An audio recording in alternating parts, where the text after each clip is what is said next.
Marino. Hey, Akansha, how are you doing? Hey, Marino, I'm doing good. Just like my throat is a little bad today. Oh, I'm sorry to hear that. I hope you feel better. Usually, when I have somewhat of a bad throat, I'll try and do some honey and hot water and lime, or I'll do like a concoction of this is going to be funny. I'll use like chicken or beef bouillon stock. I'll use a little bit of chili powder, some flaky salt, and a little bit of turmeric and in hot water, Oh, and then yeah, that tends to help a little bit. No, I mean, obviously, it's not going to fix the problem, but but yeah, the home remedies are yeah, a good yeah, savior yeah, than the medication, of course. exactly. So, one thing, if you could help me out with, is if we could post some links when I bring them up or mention them, because I want folks to be able to get to those links as well and know where these certifications live. But Mhm. welcome everyone. Welcome to this Twitter space. We're going to be talking about the Istio Certified Associate, which is a new certification about Service Mesh that launched a couple of weeks ago. And we'll also talk about some other certifications as well that align with that one, with the ICA, and we'll also, start off with a career journey around certifications as well. So I welcome you all. Thank you so much. Just remember there is a code of conduct in place with all of the CNCF code of conduct, just to make sure that we're always inclusive, we're not harmful in any way, and we treat everyone with respect. Ooh, I seem to have lost my co-host. That could be connectivity related, and that's okay. So let me just bring back Akansha, and then I will make Akansha a co-host as well. And yeah, all right. So let's talk a little bit about these certifications. Now, certifications are a great tool to help you learn deeply about a technology, but it won't give you the amount of mile-wide capabilities that you're looking for. Certifications are pretty directed towards giving you foundational knowledge around a particular technology or around a particular set of solutions. So, say for example, years ago, when I first started out my certification journey, my focus um, was really around just getting certified. So the very first certification I ever saw and looked at was the A plus certification by CompTIA. The A plus certification is a very general computer slash server specific cert that gave you some great context around understanding the compute foundation and fundamentals, understanding how a computer works, how networks function in a computer, and how a computer can communicate outside, how we understand an operating system and how it functions, and just several associated bits. So it's really interesting that when I first took that certification, I was challenged, but gave me a path forward. Now, where did I go from there? I wanted to focus more on networking technologies. And so I gravitated towards the Cisco Certified Network Associate. And that put me on a path to really deepen my understanding around networking technologies. Now, something like the CCNA was great to give me foundational knowledge of networking, but also have a heavy bias towards what Cisco was offering. So a lot of the things I learned was in the mindset of using Cisco gear and not anything else. Now, I continued on that journey and proceeded to get my CCNP, got a CCIE. But one of the things that I realized that it didn't really make me the expert in networking. It made me an expert in Cisco networking, but that wasn't enough. I mean, you look at networking as a whole and you start to realize there is a heterogeneous solution or set of solutions out there that means that networks are comprised of different vendors and technologies and not just what Cisco offered.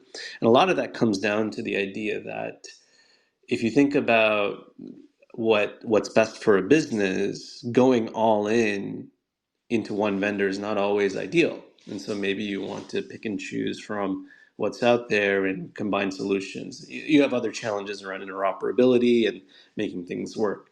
But let's go back to the certifications bit. So you go along this journey, pick up a bunch of certifications, and now you know something about something.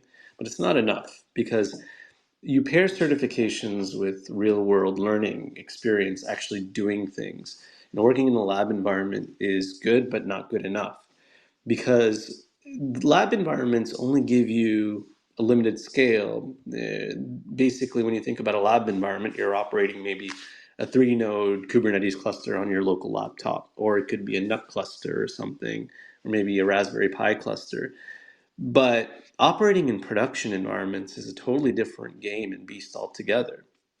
So I took a lot of the knowledge that I had and applied it to wherever I could in the real world. And I started to notice that a lot of the stuff I learned in certifications wasn't very relevant to what I was doing because certifications don't always cover the real world. They don't cover real world scenarios and examples. There are some exceptions, like the CCIE, Cisco Certified Internetwork Expert, is a hands-on lab exam that's 8 hours. So it's very tough, grueling, a lot of work, a lot of planning, studying, practicing. Basically, it's an exam about speed, time management, and knowing your shit effectively. So when you think about all of those things, that's a great example of being deep into the trenches of a network technology or networking, and then getting as close to real world as you possibly can.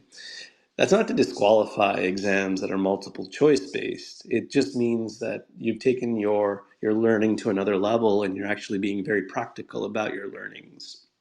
So, with the limited knowledge that I could reuse from certifications, I just applied it to the real world and continued to learn better by experience, literally by doing, by trying things, by breaking things. Failing in production is how I got better.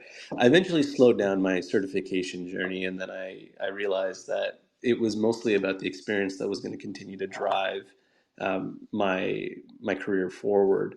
But here's the other consideration, right? There are new technologies that come in. There are new technologies that end up falling in your lap or that you might uncover and you might discover and work through. And you sit there and you have to think, okay, what do I do? How do I learn this best? So in my case, the best way I learn about something is by setting a goal.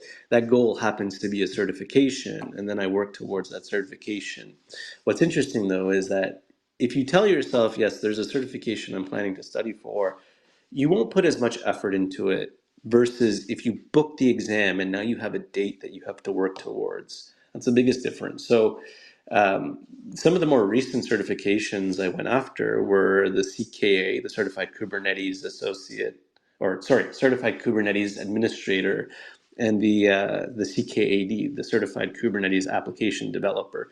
Those were two exams that were available, but were also hands-on. You're given a live environment and you effectively have to configure a set of things, a set of tasks based off of the requirements of that question. And so that was really cool because that's very real world. Although the way you would do things inside of that exam, you wouldn't really truly do in the real world. It gives you a lot of deep insights as to how containers work inside of a Kubernetes environment. So I think those kinds of exams are excellent because they not only just test your knowledge of how you memorized how things work in Kubernetes, but really truly test your ability to configure things inside of Kubernetes.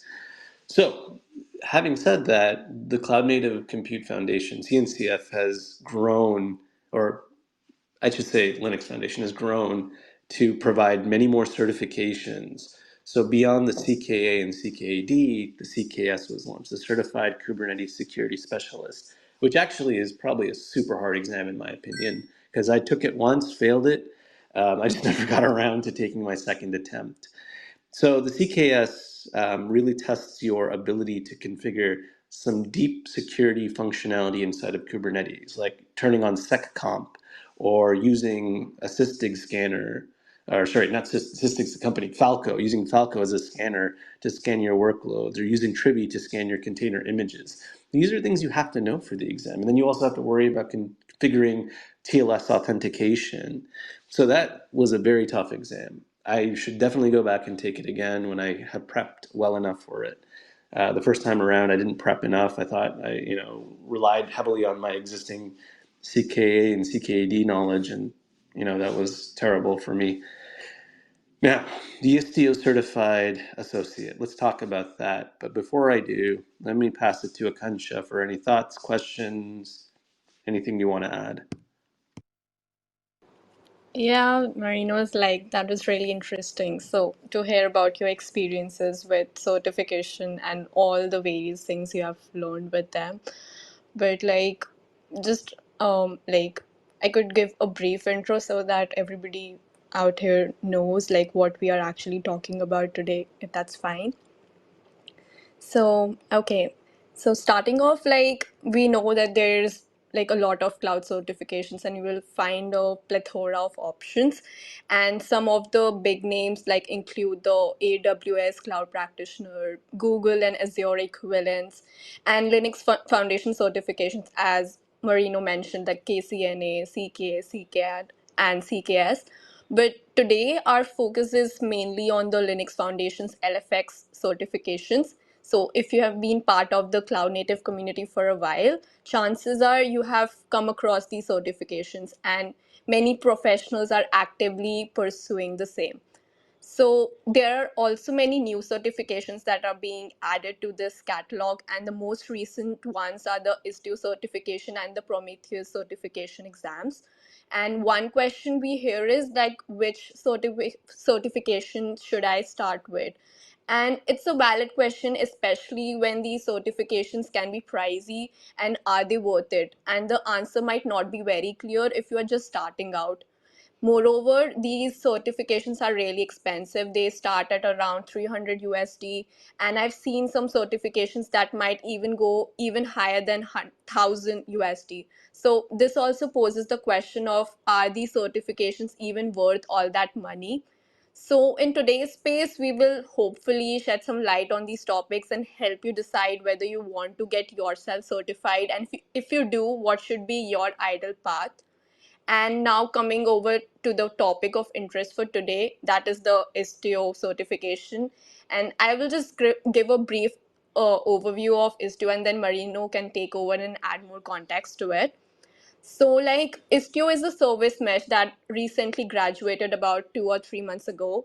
And now, since the project has graduated, it means that it's officially ready to be used by big industries. What I mean by this is that Istio has entered such a stage where the tool has been tested in production by many, like hundreds of organizations, and it has proved to be a great solution. To explain this with an example, let's say you are a technical lead at a huge FANG like organization, and you are tasked with finding a service mesh tool. Now, you obviously would not want to grab a sandbox project because those are relatively new and not as robustly tested as some of the incubating and graduated projects.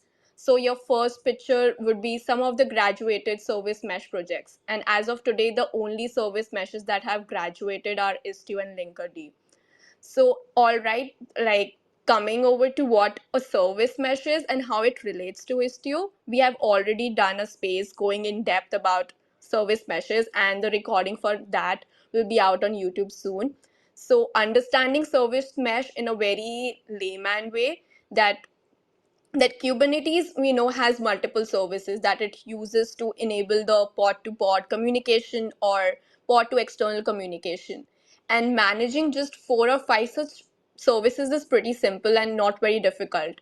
But the problem arises when you have hundreds or even thousands of services. It becomes quite messy to manage all of those. And here's what like service mesh comes into the picture.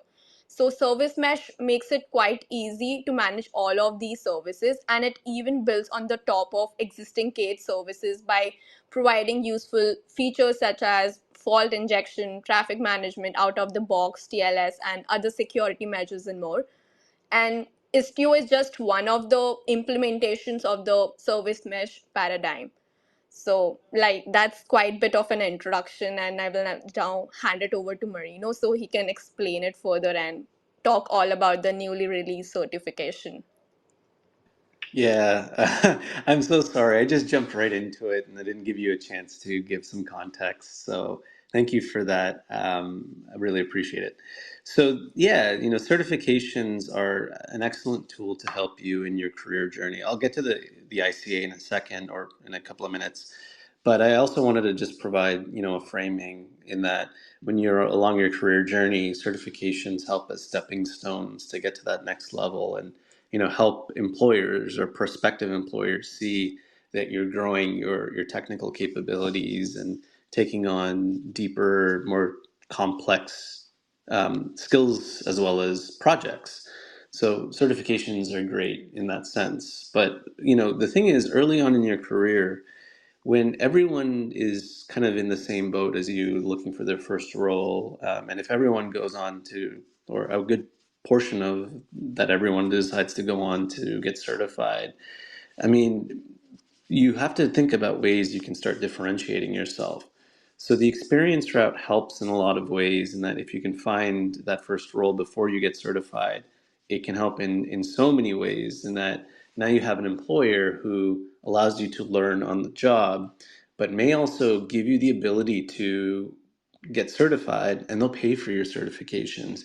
So yeah, certifications can be expensive, and I wouldn't overly recommend that you spend so much money on paying for certifications. If you're able to find an employer that will pay for these certs for you, even better, because they're helping you grow your technical career. They're getting a benefit out of it because in their minds, they're able to leverage some of those additional technical skills that you've learned.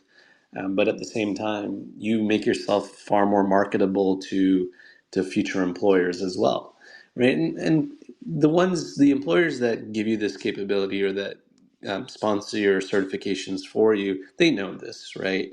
They've gotten to the point where they realize that it's always going to be a mutually beneficial system by getting certified, or certifying their employees. So, that's one of the things that I saw throughout my career, where there were companies that definitely sponsored and paid for certs and were willing to, train me, knowing that eventually I'd leave. And that's the point, right? You have to leave. You can't stick around at a company forever. So, having said that, you know, at this point, there's a lot of saturation in how many people get certified. So, if you're the kind of person that says, I'm going to walk in with a CKA, well, there are so many others that have CKAs out there too. And the best way to differentiate yourself is to start showing your capabilities by learning in public and sharing some of your learnings in public. If you decide you're going to go after the CK, or you already have, maybe go back and publish some repos that others can learn from, so that it builds your brand as someone that is an expert in this space or knows your stuff really well. And that gets you noticed by potential recruiters. Okay, so now the Istio Certified Associate. Why are we why do we actually care? So Akansha gave some really good background around why, the Istio Certified Associate exists, and what service mesh is. So this certification is really another tool, right? It's another tool for employers to gate and understand whether employees or prospective employees have a competency in service mesh, or the Istio service mesh. On the other hand, it's a tool for people out in their careers to leverage this as a tool to get to the next level. And let's be honest, service mesh is a pretty complex topic. It's a pretty complex technology. It does a number of very powerful, interesting things in the container space, but it takes a little bit of understanding of how containers work and how they function, tying those ideas of the whole framework of cloud native to what a service mesh can do. So, in the exam, it's actually a hands-on exam, by the way. You're actually going to have to know how to configure certain things. So, small plug. I've been paired up with a couple of my colleagues, and we're running something called Mesh Week. And Kensha, if you can find the tweet that I put out and like pop it up on the Jumbotron, that'd be great. But Mesh Week is specifically focused to the Istio Certified Associate exam. It's 5 days this week. We started yesterday. We have another stream today, in about an hour ish, an hour and 10 minutes. And we're going to cover another topic in the certification. In fact, we've actually mapped it. So we've got there's 5 topics, 5 main topics inside of the the Istio Certified exam. Um, every day we're covering each one of those topics. So we'll have 5 videos out there, and we feel that those 5 videos would give you enough knowledge to go and succeed at the exam. Obviously, you have to practice, you have to go and check out the documentation and understand what's going on. So let's talk about the actual exam, because I've been dancing around it. The actual exam is really about testing your ability to configure things inside of Istio. So, for example, there are 5 domains. The first domain is about installing Istio, upgrading it, and configuring it. The second domain is about traffic management. The third domain is about resilience and fault injection. The fourth is about securing workloads. And the fifth is some advanced scenarios. So, the Istio installation section really focuses on using Istio to install Istio, using Helm to deploy Istio, and even using the Istio operator, which is normally not recommended for production, to deploy Istio as well. Now, we did the first video yesterday, so the first video should be up and available. If you go check maybe my timeline or some of my tweets, you'll see that the video is there. So you can go check that out. So it's going to be there forever on YouTube, so you'll always have access to it whenever you're ready for the exam. So that's the first section. The second section we're actually covering today on traffic management. So traffic management is interesting because it's really about flow control, controlling the flow of how our microservices communicate with each other. Now, in Kubernetes, in order for pods to communicate with each other, we need a container networking interface. We talked about a CNI previously in um, one of our other spaces. I think Akansha was the host of that one, or I might have been. I can't remember. Well, we had Kat Morgan on there, who was guiding us through how we got to CNI. So go check that out. But here's the thing: once we get beyond connectivity between pods, we have to find a way to control the flow of pods using policy. So in traffic management, that's the first topic. How do we control these traffic flows? So there's a number of ways you can do that. And there's something called the virtual services resource, which basically directs your requests, your inbound requests or requests inside of the mesh towards the directed service it needs to go to. And then there's another section that talks about configuring sidecar injection. So a sidecar is one of the main primitives inside of the Istio service mesh. Sidecar actually is the Envoy proxy that runs beside your main application container, but proxies all connections towards it in that pod. So you'll have 2 containers running inside of a pod. Now, that's configuring sidecar injection is pretty straightforward and standard. Like, you can label a namespace with the injection label, and as long as you roll out new workloads into that namespace, they'll get injected with the sidecar. And now you can apply your virtual services configurations or your routing policies for it. And then you'll also have to cover things around deploying something called an ingress and an egress gateway.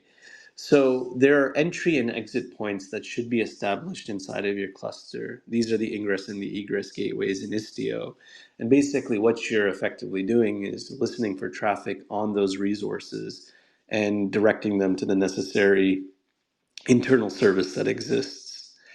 There's also another section about using this resource called the service entry. And that service entry really focuses around directing your traffic to external services. Let's just say you're trying to use google.com or something, and you want to control all your resources to only access google.com, then you can use the service entry to control that. And then there's also this resource called the destination rule. These are all CRDs, custom resource definitions, that are ways to transact with Kubernetes and make it do things. Now, the destination rule basically says what happens to the traffic when it arrives at the destination. Do I return a value? Do I load balance it? Am I routing it to a particular version? Is effectively what the destination rule does, kind of like a policy. And then the last section in traffic management is really about mirroring capabilities. So how you mirror your traffic and maybe send it off to another destination for inspection.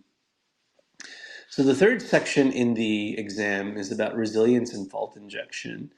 So when we think about microservices, I mean, they all don't run at the same time or at the same rate or respond in the same manner or respond quickly enough.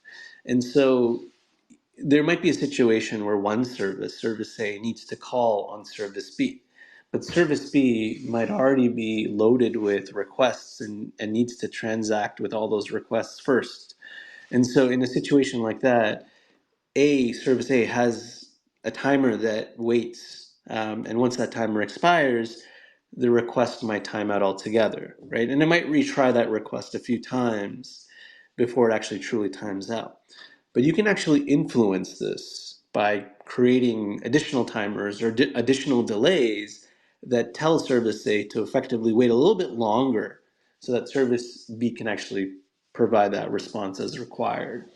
So that's really what fault injection and resilience is about.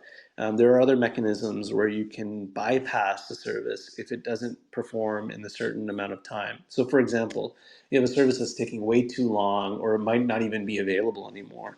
Your entire app shouldn't stop functioning just because that one service is unavailable. You should be able to bypass it, still present, a 99% UX to that end user, missing this tiny component, and there should be some caching mechanism. So when that service becomes available again, it should be able to process that payload or whatever it needs to.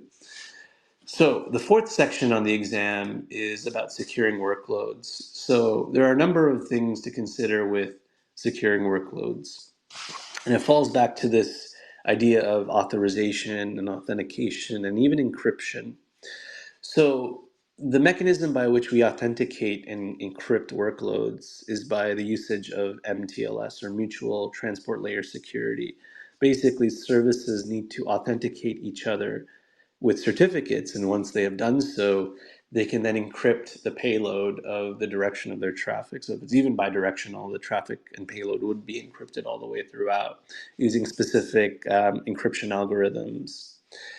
Now, that's one element of it. The authentication piece really comes down to whether or not you have sidecar versus non-sidecar resources being able to communicate with each other in plain text or in an encrypted manner. Then there's the authorization policy, which effectively controls and allows you to define role-based access control. So maybe this set of users can do, or this set of services can conduct actions on another set of services. And that's really cool because you can create a policy for denying everything first and then incrementally only allow the services that you need to run actions against other services as needed. So service A might need to run HTTP GET operations against service B, but not HTTP delete operations. And you can control that with a policy. So that's the securing workloads piece. Now, the very last section is really more about um, having to troubleshoot things that might be going on in the environment.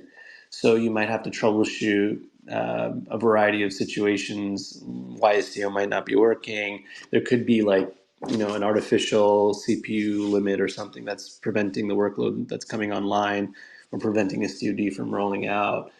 There's also a particular scenario where you might have to onboard a virtual machine into the mesh. And so that's some of the advanced scenarios that you would have to cover. There might be others that come up there. I don't know what's on the exam, to be honest. I'm reading the blueprint here and making some core assumptions based off of what I know and what I can look up based off of the documentation. So I'll stop there. I covered a good chunk of the exam around what's on it. I'll pass it to Akansha for any further questions or anything else that you'd like to ask. Yeah, so like we talked quite a bit about the topics one would have to cover for the Istio certification. So let's try and shed some light about the prerequisites needed. Like if someone has just a basic understanding of Kubernetes, that is the nodes, services, and pods, and doesn't know a lot about the internal workings like the schedulers, controllers, CNI, etc., would you recommend them to go for the Istio certification or rather build up that foundational knowledge first? I highly recommend you build up the foundational knowledge first before you decide to attempt the Istio Certified Associate. Here's why. So if you don't understand how Kubernetes services work, then the understanding of how virtual services in Istio works won't quite align. It won't truly map yet because you still need to know how these primitives in Kubernetes function. Labeling is something of a Kubernetes primitive, and Istio highly depends on labeling, either at the namespace level or at the workload level, to determine how it's going to route or how it's going to filter traffic. So these are, I recommend that folks start at the very, very beginning. So let's just say, for example, you played with Kubernetes a lot. You understand it deeply, and your organization is ready to take on something like Istio. You probably can go attempt that certification because as long as you've been playing with Kubernetes for maybe 3, 4 years, maybe even 2 years, deeply, right, like continually, and understanding how things work inside of a cluster and how cluster nodes communicate. There's just a lot, right, that you would play with in 2 years or more. Then you should be ready to go certify yourself and attempt the Istio Certified Associate. There's no hard requirement to take any of the other pre-existing certs to be able to get the ICA. Also, if you are starting out, right, and you don't have the Kubernetes experience, first, it's always great to start off learning Linux essentials. Understand Linux first, and then move on to understanding networking essentials or foundations. I have a course at Solo Academy called Network Foundations. If you go to academy.solo.io, you'll see that Network Foundations is covered, which actually should be more than enough to give you what you need to basically build that network foundation for yourself. So you go Linux, Network Foundations, and then you look to Docker Foundations or Docker Fundamentals, because you want to understand how containers work in a small sense. You want to treat them first like um, little individual pieces you'd want to take care of individually. You'd probably manage no more than 5 at a time, maybe 10 if you're really extreme. But once you've gotten yourself very familiar with understanding Docker, building images with Docker, running containers in Docker, um, then you can start moving on to Kubernetes. So now you can start looking at some of these Kubernetes certifications. So there's the KCNA, which is the Kubernetes Certified Network. Sorry, Kubernetes Certified.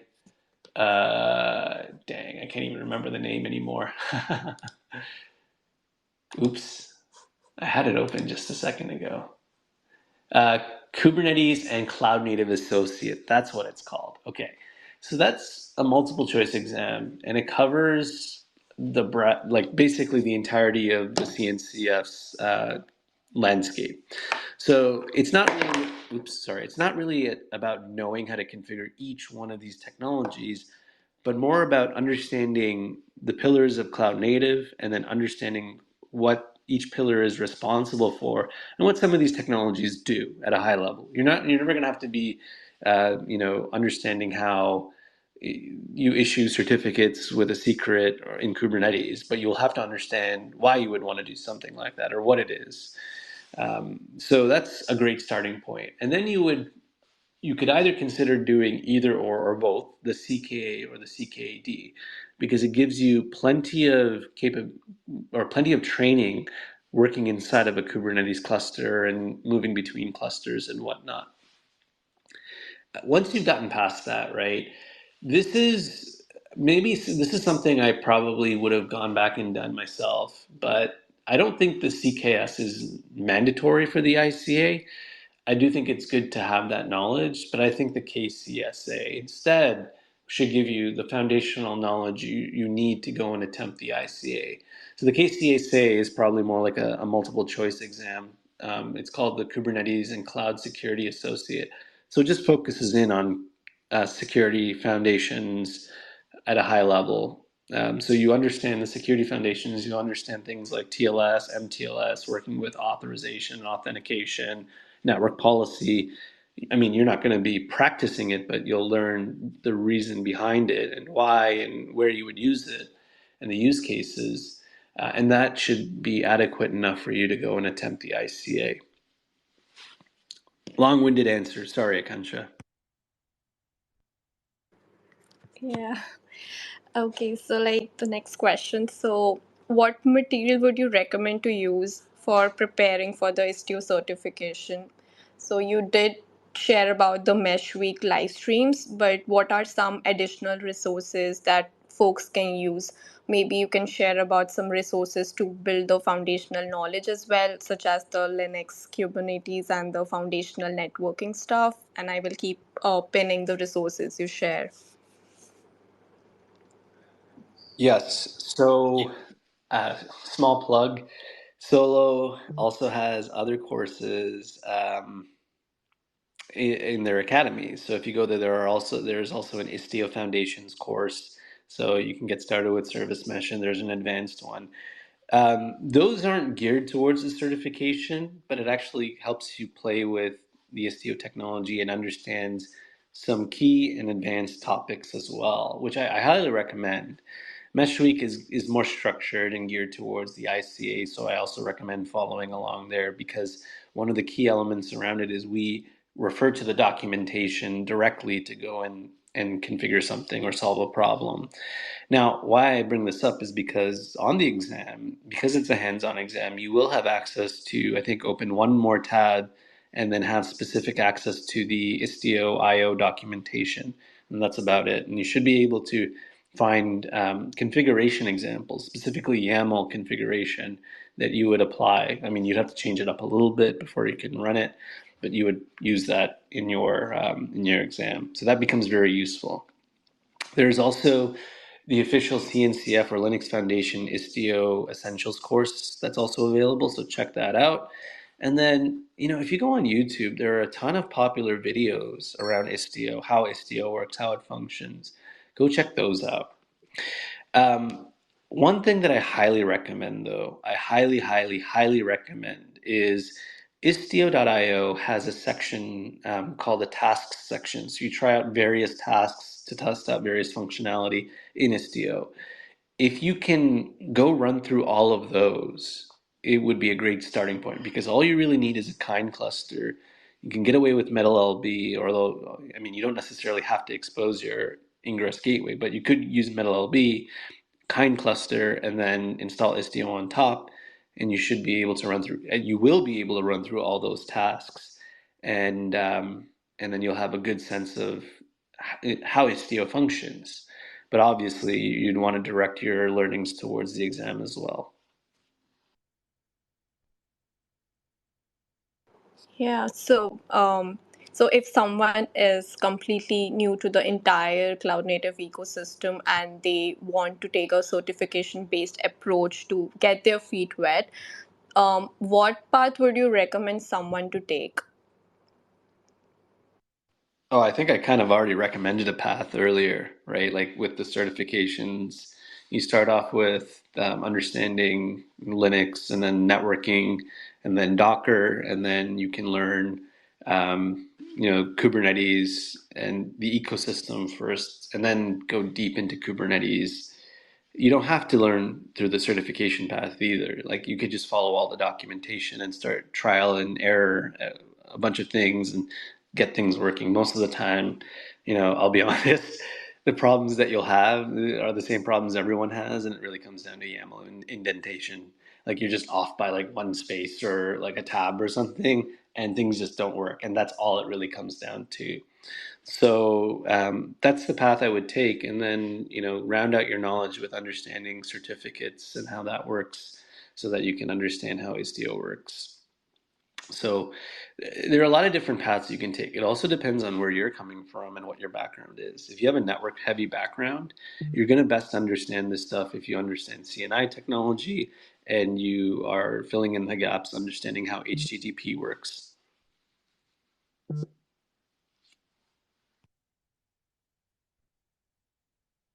So yeah, I don't have any questions left, but if someone in the space wants to ask, please request for mic or put it in the comment section. I think from my end, I've asked whatever I could, and Marino has covered uh, all of it already. So Siddhant has a question. What are some interesting production use cases you've experienced using Istio? I don't know if I can publicly talk about the customers, but there are some big software companies out there that use Istio on the back end to provide the service reliability um, for their like microservices architecture that support like a front end application that a lot of us might even use today. So I bring this up because when you think about how Istio works on its own, open source is kind of challenging because you have to fill in the gaps in some way, either using GitOps or some other automation, because you don't want to sit there and statically configure Istio, right? You don't want to statically configure it all the time and then have to manually lifecycle it. So a lot of the production situations, in fact, I really wish Leon would come up because he deals with more production environments than I ever would. So maybe Leon, if you want, feel free to request. We'll bring you up and you can chat with some of those specific uses of Istio. But we've seen situations where Istio is being used in multi-cluster environments, and that means multi-cluster Istio. So there has to be some automation to tie it all together and some uniform platform that can see it all. I won't speak about specific offerings, but hey, go check out the company I work for, and maybe that could help.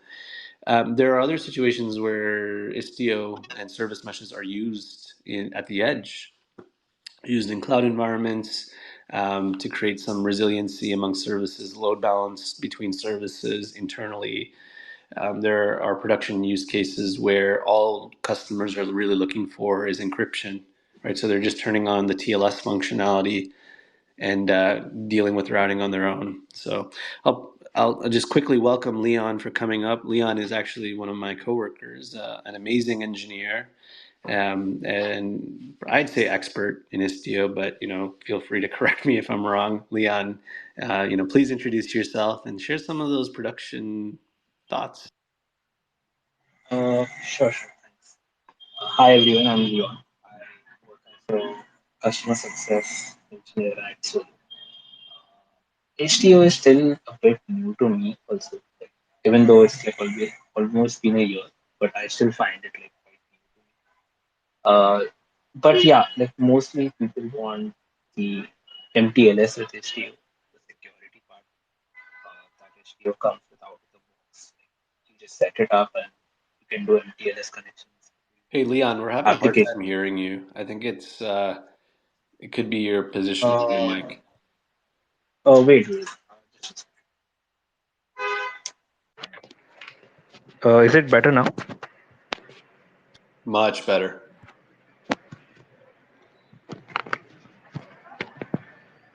Yeah, it's much Just a better. second. Just I'll just Sure.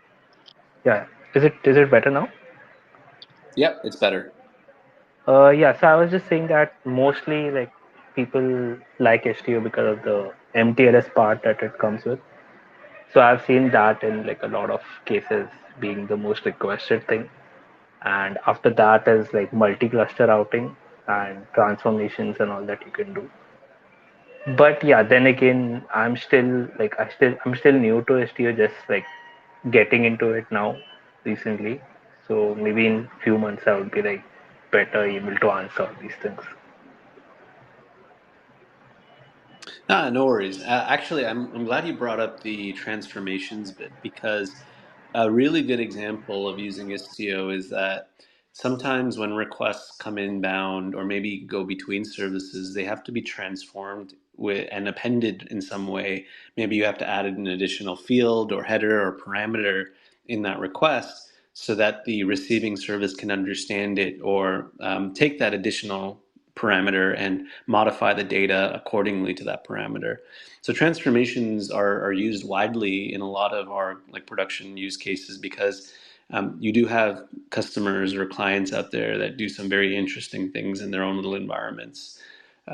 So it could be as simple as taking a credit card number and converting that to something else that a service can understand, and that would require a transformation in itself.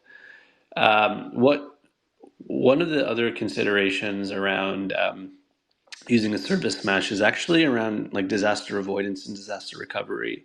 So when you think about services inside of Kubernetes, now Kubernetes offers a load balancing capability. So you could have multiple or multiple pods backed behind a service, and one of those pods fails. Well, there's another one to respond to that request.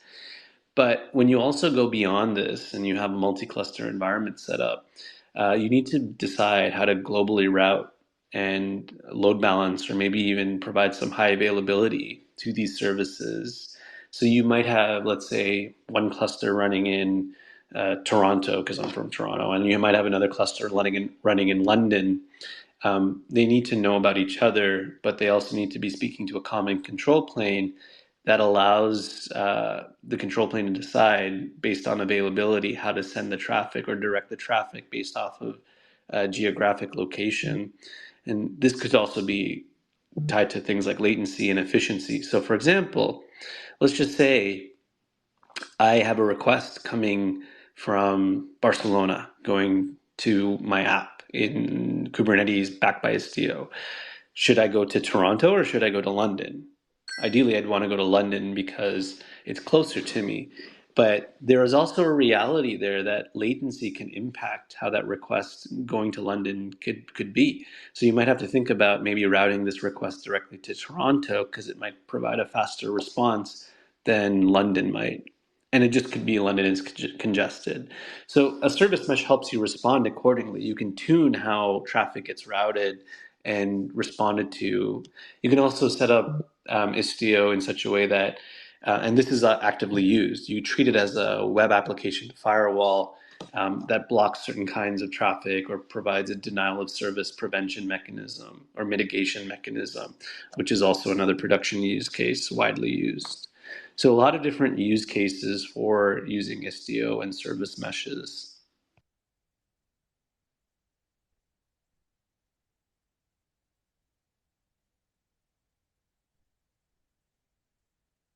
Or like I really don't have any more questions to ask, but so I think we can end this space. Or if you want to add something. But before that, I also want to share about Marino's repository, that is a 70-day service mesh. So it's a great start if you want to uh, start from service mesh 101 to pro. And you can check out that repository. I will comment in the comment section. And yeah, if you have been following this for quite a couple of weeks, you know that we have been talking about cloud native networking space tech lately, and we have already covered the basics of cloud native networking. We have looked at service meshes, talked about CNI, and today it was all about certification.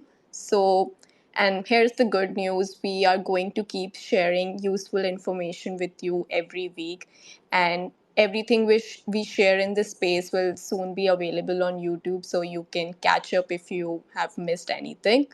And yeah, just please stick around and learn with us. It's going to be fun and helpful for everyone out here. And yeah, that's it from my end, Marino. Awesome. Yeah, thank you so much. There's a couple of people I can bring up. So Shivanshu is here. I'll add Shivanshu as a speaker. He's been in the. My Twitter is all glitchy today. I don't That's know. okay. That's Excuse okay. I me. just added Shivanshu. Honestly, he's been in the Yeah. mesh space as well, and he has been an engineer at a service mesh company. So, if Shivanshu, welcome and introduce yourself. Hey Mario, hey Kansha. So actually, I have a one question regarding. So I've already registered for the exam, but I wanted to ask how to prepare. So if you, Marino, if you can help with some resources. Yeah, so if you look at the Jumbotron, there's a bunch of resources that have been shared already. I'll recap them. So I think the documentation is a great place to start. If you look at the blueprint of the exam and you can find all the blueprint and line it up with the documentation, it'll really help you start understanding. But the starting point, to be honest, should be going to istio.io, going to the docs, and then trying out all the tasks that they have laid out. So you build out a kind cluster and then you run through all the different tasks. And that should give you a good understanding, a good foundational understanding of what Istio is and how it works. And then you go tie back or go back to the blueprint on the exam and then scope out the docs or the doc locations that you would use to be able to maybe configure that. Next, you would want to probably follow Mesh Week, because Mesh Week we're actually getting into configuring specifics around the exam, right? I mean, it could also be used as a resource because we're covering some additional pieces, but it's geared towards the exam, and we created in the mindset that we are presented with a terminal and we have to go to the docs, pull the configuration necessary, and configure the particular task as required is effectively how we're doing it. There are other resources too, like I mentioned, Solo Academy's got an intro to service mesh that you can check out as well. I think Tetrate has an academy as well that offers an intro to Istio. And then there are others out there as well. Like I think Isovalent has an academy that shares some specifics around CNI and whatnot. But I'll be real, I work for Solo. We've got the best academy. Go check it out. But yeah, just to wrap up, check out all of these resources, Shivanshu, if you want to prepare for the certification. I also will add one last thing. So even though you can register for the exam, you can't take it, I think, until after November or something. So I think you Yeah. registered, Shivanshu, right? Yeah. So yeah, it says I cannot give the exam now, but yeah, I think in November onwards I would be able to give. But one more thing that I'm not sure is so for example for CKA and CKD there was one two practice sessions that were available in killer.sh, and I'm not sure if it's going to be the same case for ICA as well. Do you have any insights, Marino? I don't think that's the case, and maybe Killer might be creating a course at the moment around that, and they might partner in the future. But for now, all I see is that it's a 2-hour exam. You have some multiple choice, and the rest is hands on, and you get one free retake. So if you don't pass initially, you can take it again. But maybe in the future, Killer might come in and offer something similar. I'm not sure. I'm not. I don't have those kinds of insights, unfortunately. I do agree, though. It's a great practice environment. Okay. Okay. Yeah. Thank you. That's it. No worries. Yeah. So everyone, thank you for coming to this Twitter space. I really appreciate you all here. I truly appreciate my co-host Akansha. She does a fantastic job of setting these up and coordinating all the graphics, putting them together, and reaching out to me just to make sure we have the right audience or the right co-speakers to join us as well. So thank you so much.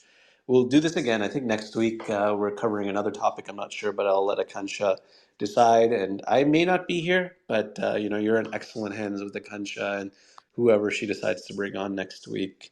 So again, thank you all for coming out here today. This recording is available to you, so go take a look or hear the recording if you missed it earlier, or the first bit earlier on. Thanks again for coming, Akansha. Anything you'd like to add?